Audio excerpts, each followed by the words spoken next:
Seorang pria di Jember, Jawa Timur tidak dapat melakukan aktivitasnya secara normal, hanya dapat berbaring selama 3 bulan lamanya. Ia menderita penyakit aneh karena diketahui di dalam perutnya terdapat sebuah gelas kaca. Nur Lasidi, 35 tahun, pekerja pabrik roti, warga desa Dusun Rowotengu, desa Sidomulyo, Kecamatan Semboro, Jember, Jawa Timur, tampak lemah pasca selesai dilakukan operasi di bagian perutnya. Diketahui dalam perut pria 35 tahun ini terdapat sebuah gelas kaca yang membuat Nur Lasidi tidak dapat beraktivitas normal dan hanya dapat berbaring. Selama 3 bulan ia mengaku mengalami nyeri di bagian dada dan perut. Awalnya ia mengira hanya sakit biasa. Ya agak nyeri. Terus beriang. Habis itu sakit ya. Di ini mantri. Berapa bulan kira-kira ini sakitnya ini, Mas? Penyakit aneh ini. 3 bulan. 3 bulan. Lasidi berobat ke rumah sakit daerah Balung dan dari hasil pemeriksaan ronsen diketahui ada sebuah gelas kaca di dalam daerah perut Lasidi. Tindakan operasi bedah pun dilakukan petugas medis RSD Balung untuk mengeluarkan gelas kaca dari perut Lasidi. Kasus perut yang ada gelasnya itu merupakan suatu kasus kalau dari diagnosa medisnya merupakan corpus alienum alias korpal. Jadi benda asing yang berada pada bagian rektum di bagian anusnya. Kalau dari pengakuan pasiennya tidak mengaku. Tiba-tiba hanya mengatakan terasa nyeri dan sulit berjalan seperti itu. Gelas kaca dalam tubuh bagian perut Nur Lasidi berhasil diangkat. Kini Nur Lasidi masih dalam tahap pemulihan setelah tindakan operasi yang dilakukan tim dokter Rumah Sakit Daerah Balung. Dari Jember, Jawa Timur, Sinto Sofiadin, TV One mengabarkan. Tadi selama di paket berita, kita udah diskusi sendiri, Opi. Agak bertanya-tanya, kok bisa saya bertanya gitu. kepada Rati gitu, dari naskah tadi kan yang bersangkutan ini, pasien ini kan tidak mengetahui kira-kira dari mana kan gitu. Benar, benda aneh itu bisa ada di dalam perutnya. Tapi kan ini kan dunia nyata ya, maksudnya dalam artian ya segala sesuatu kan nggak mungkin terjadi dengan seketika tiba-tiba gitu loh maksudnya. Makanya kita pagi hari ini menghadirkan dari sisi medis seperti apa, dari sisi ya mungkin supranatural seperti apa gitu ya. Kita hadirkan 2 narasumber pada pagi hari ini. Sudah ada Dr. Firly Nanda, dokter spesialis penyakit dalam, dan juga Kinarto, praktisi supranatural. Selamat pagi. Dan juga pengamat sosial ya. Assalamualaikum. Dan juga pengamat sosial. Pagi yang indah Mas Fadil, Mbak Rati. Selamat pagi Mas Aris, Mbak Rati. Saya ke Pak Sunaryo. Kinarto. Oh, Pak Sunarko, Pak Sunarto Mas ya. Fadil. Ya. Oh ya. Oke. Kalau dari aspek Anda ya, melihat kejadian ini kenapa ya, Ki? Kira-kira? Ya, ini karena kejadian nyata, ini bagian daripada fenomena sosial. Bisa didekati 2 pendekatan, 2 pemikiran. Satu pemikiran secara rasional ataupun proses ya, dan satu pendekatan kultural. Pendekatan kultural orang daerah sana langsung menghakimin bahwa ini kena santet. Namun kita harus berpikir kritis dahulu, prosesnya apa.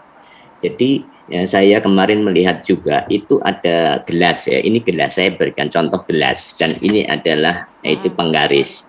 Kemarin saya dengar cerita, gelas itu adalah ukurannya ada 8 cm. 8 cm dengan diameter 3 cm. Jadi proses secara fisik dulu. Karena raga jasmani adalah fisik. Itu terdiri ada barang yang masuk, itu pasti ada seharusnya dikeluarkan ataupun bisa keluar. Barang yang masuk pasti ada pintu masuknya. Pintu masuknya bagian bawah, istilahnya disebut dubur ataupun anus. Nah, ketika saya mendengarkan ada dicolok jari, itu ketika dubur dicolok jari, ini ada terasa keras. Dan dengan adanya di foto, ternyata ada gelas. Nah, itu secara visual dahulu prosesnya, menurut saya proses fisik dulu ya. Proses fisik itu dimasukkan memang dari anus. Kenapa kok bisa dimasukkan dari anus? Pasti anus itu lebarnya dikelilingi otot-otot ya, sphincter bulat itu bisa mengembang 2,5 sampai 4.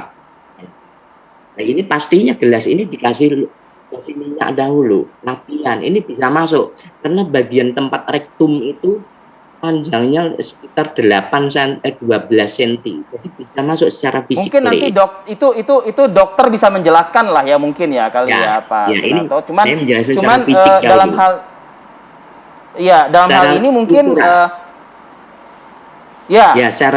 secara kulturalnya bahwa orang di sana mengatakan ini disandet. Kalau pemikiran seperti itu, kenapa gelas ini bisa masuk? Jadi prosesnya begini, ini benda ini pada dasarnya kalau tinjauan secara metafisika, ini terdiri dari energi. Bahkan gelas ini adalah Gelas ini adalah ilusi, yang ada dia energi. Kalau begitu, dalam pendekatan-pendekatan metafisika ataupun parapsikologi, gelas ini sebagai materi dimaterialisasi. Jadi materi diubah menjadi bukan materi, menjadi energi. Dengan cara apa? Pastinya pertama bisa dengan kekuatan pikiran. Pertama kali harus tetap kekuatan pikiran, kekuatan konsentrasi. Dengan kekuatan pikiran, karena pikiran itu biasanya cepat sekali, melebihi kecepatan cahaya. Kalau bisa ini berubah menjadi energi, pasti dengan kecepatan hilang, nggak kelihatan secara visual. Kalau hilang kepada yang dituju, itu bisa masuk. Nah, dari situ masuk ke dalam bagian di ruang ini berubah menjadi materi. Jadi proses materi menjadi dematerialisasi, kemudian materialisasi lagi. Dan di situ harus ada ruangnya. Ruangnya apa? Harus ada yang masuk. Mencari tempat yang lemah. Kalau kegiatan kaitannya dengan kegiatan santet, mencari tempat yang lemah itu mana masuknya. Jadi pendekatannya dari metafisika. Oke, saya mau ke Dr. Firly. Kalau dari sisi fenomena sosial kan tadi sudah dijelaskan oleh Pak Narto begitu ya. Dr. Firly, kalau secara medis ini seperti apa sih kok bisa ada gelas di dalam perut? Faktanya dikeluarkan oleh tenaga medis. Iya, gitu benar sekali. Iya. Iya, betul. Jadi gini Mbak Rati, sebenarnya tadi Pak Sunarto sudah mau menjelaskan namun belum lengkap ya. Jadi betul kalau secara medis sebenarnya ini sangat bisa dijelaskan. Karena ya itu tadi si gelas ini ditemukan berada di satu area yang namanya rektum. Jadi rektum itu adalah satu bagian dari usus besar yang letaknya tuh persis setelah anus. Itu. Jadi nggak jauh tuh dari anus, benar-benar setelah anus itu yang disebut dengan rektum, dan panjangnya memang hanya sekitar 10 sampai 15 cm dari mulai anus sepanjang 15 cm. Jadi ya sangat bisa dijelaskan gitu bahwa betul tadi anus itu adalah suatu juga bagian dari usus atau saluran pencernaan, tempat pembuangan atau keluarnya tinja. Nah, itu memang sifatnya dia elastis gitu. Jadi dia bisa yang kecil sekali namun bisa mengembang. Jadi mengembang, menutup, karena di situ ada sphincter atau otot-otot. Sehingga ya wajar gitu, bisa dimasukkan oleh sesuatu, dan tentunya saya rasa mungkin perlu dikonfirmasi, karena kalau saya tidak salah baca dari beberapa dari beberapa artikel yang sudah keluar disampaikan juga bahwa memang ditemukan luka pada si dubur tersebut atau anus dari Pak Lasudi itu gitu. Jadi memang mungkin ini bukan percobaan pertama ya. Cuman ternyata mungkin ini sudah tidak bisa keluar. Nah, ini mungkin terkait nanti kalau misalkan ternyata kenapa pasiennya tidak sadar, nah itu juga perlu dievaluasi lagi sebenarnya secara psikologis dari pasiennya gitu. Karena saya rasa sih itu iya gimana Mas Aris? Maaf ya saya sanggah sedikit. Tadi dokter kan juga katanya membaca dari beberapa literatur begitu, ditemukan luka ya, dan itu mungkin disampaikan juga oleh tenaga medis yang melakukan operasi begitu, atau mungkin mengecek secara apa namanya ini? Secara visum gitu kali ya, atau apalah kurang lebih seperti itu. Artinya ada upaya memasukkan, begitu? Betul Mas Aris. Ada upaya memasukkan tentunya karena ditemukan luka dari dubur atau dari anus pasien tersebut. Oke. Ngapain nih masukin gelas? Iya benar. Mungkin gini Pak juga Sunarto dok, mungkin jawab kalau mungkin. kita melihat kan sebenarnya kasus-kasus seperti ini kan nggak cuma sekali ya, walaupun mungkin yang gelas ini baru sekali saya dengar ya, mungkin Iya. itu juga. Tapi kan sebelumnya juga ada benda-benda lain yang aneh yang ada di perut. Nah, ini sebenarnya dampak seperti apa sih dok nantinya yang bisa terjadi pada tubuh manusia? Mungkin kita akan bahas lagi ya di segmen berikutnya ya. Tetap bersama kami di Apa Kabar Indonesia Pagi.